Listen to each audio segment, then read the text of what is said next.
President Donald Trump has approved an emergency declaration to allow Connecticut to request federal aid for damages. Meanwhile, Eversource says it could take until Tuesday evening next week to fully restore power. Eversource says right now there are 1,200 crews working. 500 more crews are arriving today, and by tomorrow they say there'll be 2,000 crews in Connecticut working to restore your power.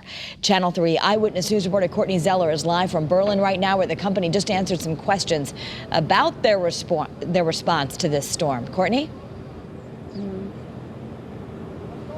Well, Kara, Eversource says the storm was on their radar after Tuesday's storm hit. Wednesday, they say, was more about public safety and clearing roadways from all that debris than it was about restoring power. Let's go to that video now, because we were shown inside Eversource's command center. They say more than 552,000 people now have their lights back on. They tell us they have hundreds of crews from out of state trying to restore power to the rest. 404,000 customers still are without power right now.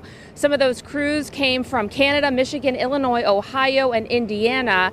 Now, Eversource has been heavily criticized on their response time. Take a listen. I drove up yesterday from D.C.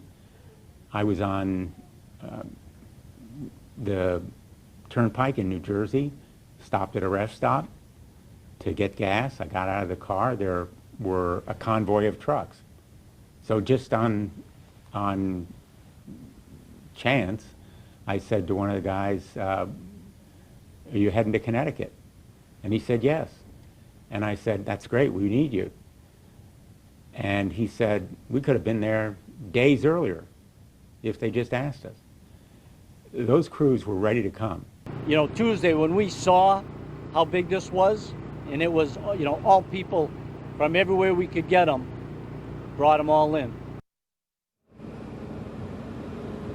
And Eversource says the main roads, those main downtown areas, power should be restored there by the end of this weekend. But for some, I know you don't want to hear this, it could be as late as Tuesday.